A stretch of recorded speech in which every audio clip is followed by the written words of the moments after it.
So welcome back to the Forbes podcast, where we have conversations to inspire, empower, and educate. And today I think you're going to be very inspired. Today we have Amanda Gervasi, who is on the podcast, and she is a true powerhouse. She is a life coach. She's a motivational speaker. She has her own podcast, Live Life Fearlessly. She's an entrepreneur also with the most irresistible dessert brand called Amore Cheesecake. Thank you so much, Amanda, for being here with us. Yeah, thank you for having me. Oh, it's so exciting. I'd love to start off with, you've shared before, and I've read that your life changed when you made a conscious decision to live life on your own terms. Mm-hmm. How did you come to that decision, and what made that change for you? It's a process. I don't think anything happens overnight. Yeah. But for most of my life, I was really living my life for others and making decisions based on what I thought other people wanted of me. And that was basically my teens and my 20s. Mm-hmm. And I think I just got to the point where I just wasn't happy. Oh. I felt like I was carrying the weight of the world on my shoulders. And that spark in me was gone. And, it was, I think the first step, unfortunately, was leaving a marriage that I was not happy in. And I think once I did that and broke free of that and dealt with all of that fun judgment, I felt like it was a lot to deal with. But I felt like at that point, I'm like, I can do anything. Good for you. Right? So it was just that, wake up in the morning, look in the mirror and say, like, this is not the life I want. I want something better. And I took that leap of faith. And I haven't looked back. It hasn't been easy, but I haven't looked back. But Good for you. Yeah. That's amazing. It really is hard to live life on your own terms when, everyone kind of has this notion of what they think or what we think as society your life should be. Right. Right? You go to school. You get married. Oh, now you're supposed to have kids. When are you having kids? And then... Right. And so everything was dictated by what I thought I needed to do. And that was my timeline too, because I thought I need to adopt this timeline. And now it's like, time's running out. I need to hurry up and get married. I'm almost 30. And it's like, I know. And I look back and it's totally the wrong mindset to have to... I think it's hard though for women because... It is hard. Also, there's a clock, essentially. I hate to say it, but if you want to have a child, there's a period of time where you can have children. I think that makes it hard as well. It does, because you want to make sure that, you're having kids during a certain time, so you're young enough, to have them and to be there for them and care for them, right? But I think the other part of it is I don't know about you, but, a lot of it was, especially with my family, every decision I made was, are you going to be able to do that with a family? Are you going to be able to do that with kids? And so, and not that that's a bad way to think about things, but I think everything I decided was based on when I'm going to have kids, how many kids, rather than thinking about what's going to make me happy. And not to say the kids come secondary, but it doesn't necessarily need to be the primary focus in your life. Rather than making decisions specifically about something that hasn't even happened yet. And I was making decisions based on that, right? So true. It's hard. It's hard. It's in hindsight, it's easier to look back on when you're in. Oh, absolutely. That. Everything's 20/20 in hindsight. Right? I can fully relate. So that's incredible for having the courage to do that. And now your journey spans, so if you can kind of tell the audience, it's pretty incredible what you've done. You've gone into the corporate world in finance for, I believe, 10 years, teaching, school teaching, entrepreneurship with your podcast, life coach, and then starting a cheesecake company. I'd love to hear, was this all after the divorce and you're like, you know what, I'm going to live life on my own terms and you're just doing things that you've loved, or how did that all come together for you? Yes and no. So my parents wanted me to wanted me to be a teacher. It was like, you need to be a teacher. It's such a great job. And I went to teachers college because I was like, maybe it is the right thing for me. And I do love to teach. And sure. So I went to teachers college and I was like, I don't want to teach. And I had been working at the bank part-time, just as a teller. Yeah. And I was like, I really like the bank. And I kind of was like, I'm going to stay here. And I just worked my way kind of up the corporate ladder and did a bunch in finance. And then because I do love to teach, then I kind of went into learning and development and did a lot of facilitation at the bank. Wow. So I did a lot of coaching and like development of different course materials. So that was really fun for me. I really loved that. And then, as things, there's always corporate restructuring that happens. I decided my role was becoming obsolete, as everything does at times, and then moved into back to retail and mortgages, believe it or not. Wow. So then went back into that sector and did a lot of that. And during that time, that's kind of when things started crumbling in my marriage, and that lifestyle wasn't working as a single mother, of commuting everywhere, particularly into the city. I was working downtown, and it was, I couldn't balance it. And I was like, well, I have teaching in my back pocket still. And that's what led me back into teaching. Good for you. Yeah. So I'm like, okay, this is maybe the right time in my life to get back into something that I had and I didn't love, but I also was like, I'm going into it now, 12 years later almost, with a different mindset and different experiences. And I thought, I can give so much back to these students now, between my musical background and then with in leadership and finance. And I'm like, I can do so much. But I think it also brought back a lot of reasons why I didn't want to get into teaching either. And and I was like, I love it, but it's not exactly what I love. And it was, again, just making me really unhappy. Yeah. I didn't find it fulfilling enough for me, unfortunately. There was just too many restrictions and too much red tape, I think, that I couldn't do what I wanted to do with these students. And I was like, I've always wanted to do something. I always wanted to be an entrepreneur anyways. Like, it was always in me. It was just one of those things where it's like, take the safe route and just work hard and eventually you'll be successful. And I'm like, I'm not getting to where I want to be, and I'm not successful taking the safe route, and I need to do something else. Yeah. And that's when I said, I'm going to start my cheesecake business. Wow. So it wasn't an overnight thing, but it was something that I'd been thinking about. What do I want to do? I need to do something for me. And I've always loved to cook and always loved to bake. And I'm like, let's do something that I know. What's something that I know that I'm good at, that I love. And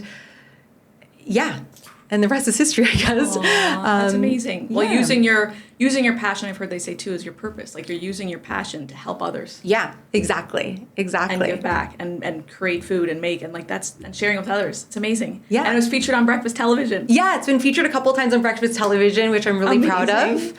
Yeah, so that was really, really nice. I had one of she's like a third-party host that comes on, Jessica Panetta. Aww. And she had tried my cheesecake, and she contacted me saying, I tried your cheesecakes and I love them, and she wanted to have me on the show, or my cheesecakes on the show, so which was really exciting. Oh, that's amazing. And I've had your cheesecake before, too. It's amazing. Thank you. Incredible. Thank you. And then you also won in the bakery area of Palgrave as well, a bakery award. Yes. For your cheesecakes. Amazing. I love that. What was breakfast television like? What was it like being on there?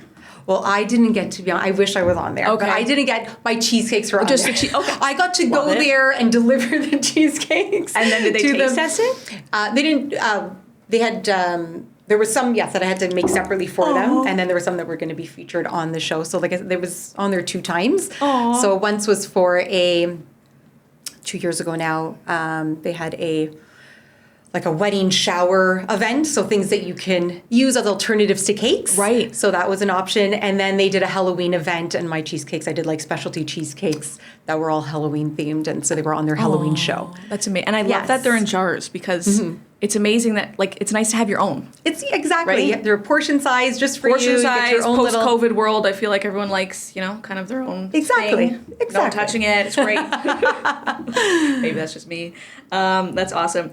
So as a life coach, which is also incredible that you do that, so you tap into others' full potential. What inspired you to get into that role, and what's a powerful shift that you've seen in people that you work with? Yeah, so like I said, I do love teaching. I love educating. I am a performer, and I love to be on stage. Yeah. And I think with everything that I had gone through in life, and I think a lot of reinventing myself and figuring myself out, I thought I want to be able to give back in a way that I think is more meaningful and with purpose, which I wasn't able to necessarily do as a teacher in a classroom. Right. And I thought, this is a way that I can connect with other people that are like me, that are going through a lot of the same things that I went through, and are maybe just too afraid to take that leap, Yeah. right? Or to take those baby steps. Because I think sometimes you don't need to take a big leap, but to take those baby steps to get to where you want to be. And we get stuck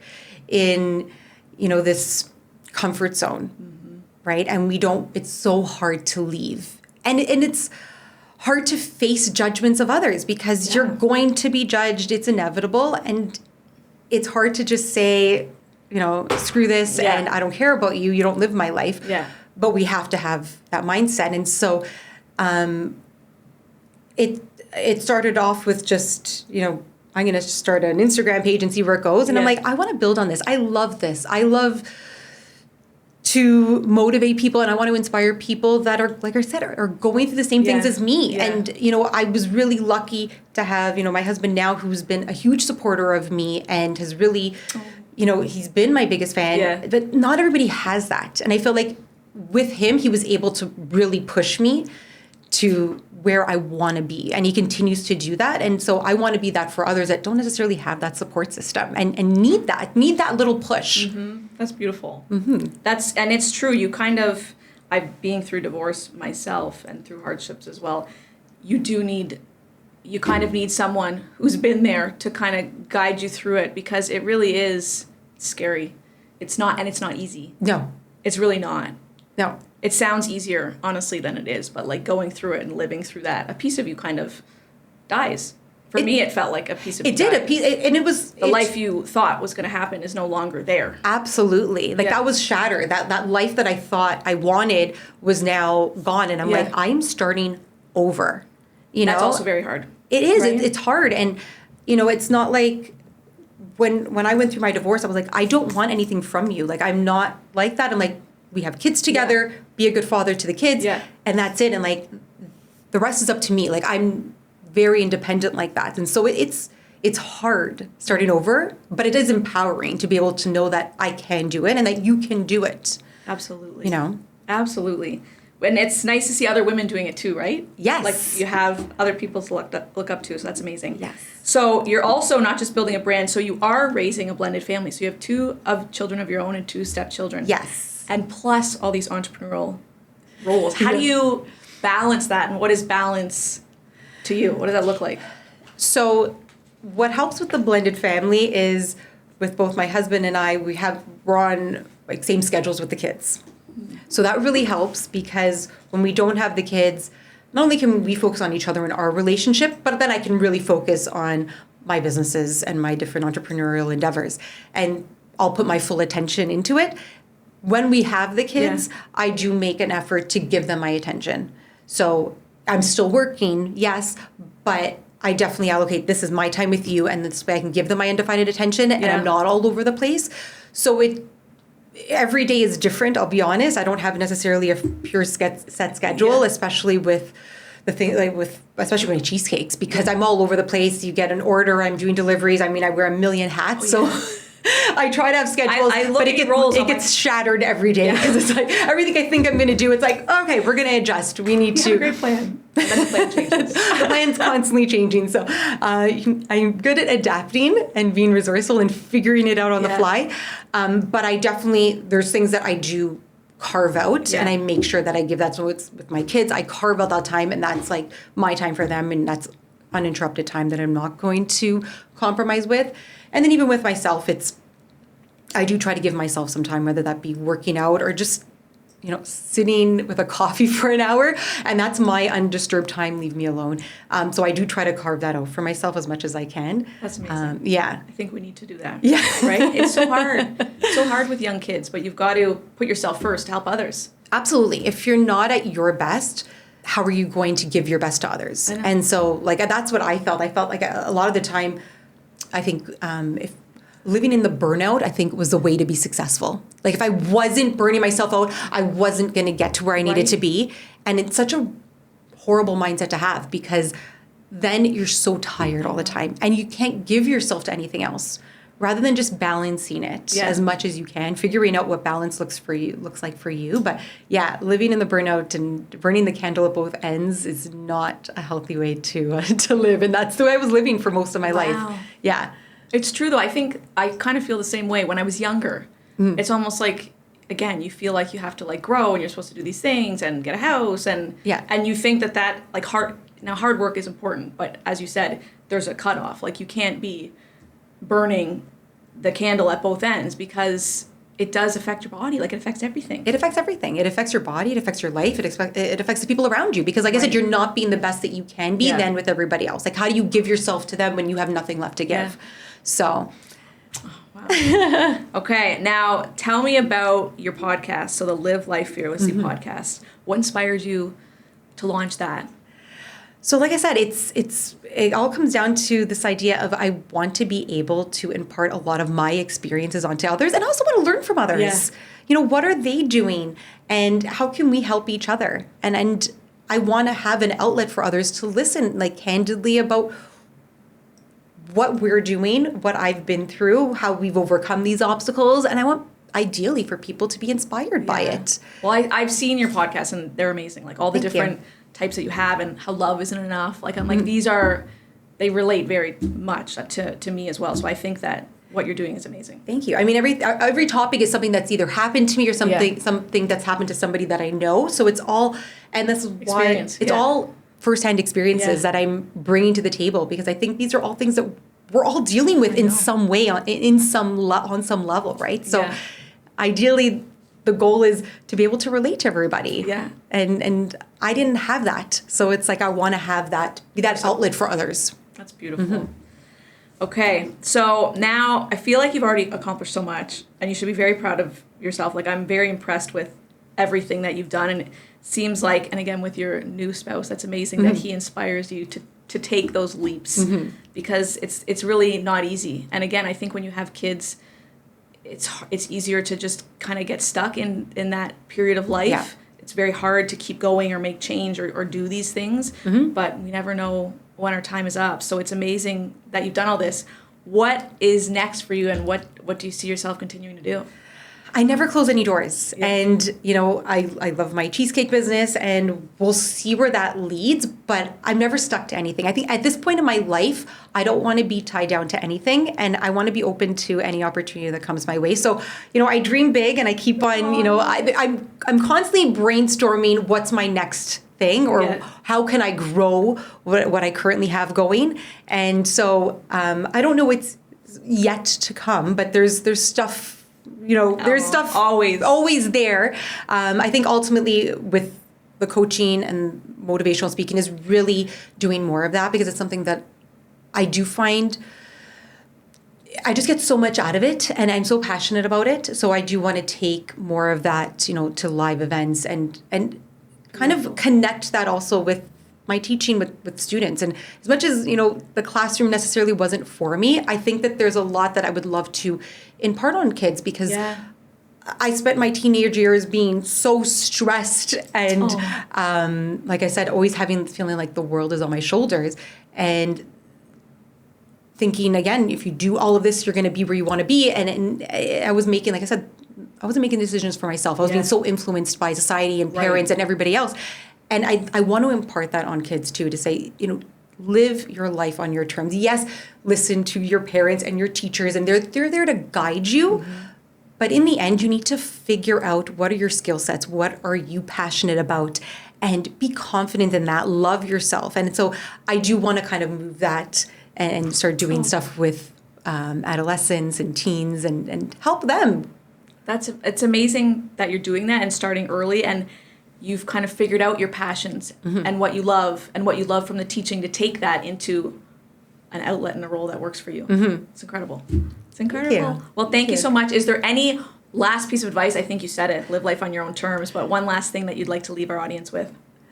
I just think you don't know what tomorrow's going to bring, really. So, you know, there's never going to be a right time. So take that leap now because there's no better time than now. And you can reinvent yourself at any age. Like, don't be afraid. I think that's the biggest thing. Beautiful. Thank you, Amanda. Thank you so much for joining us. Thank you, Penny.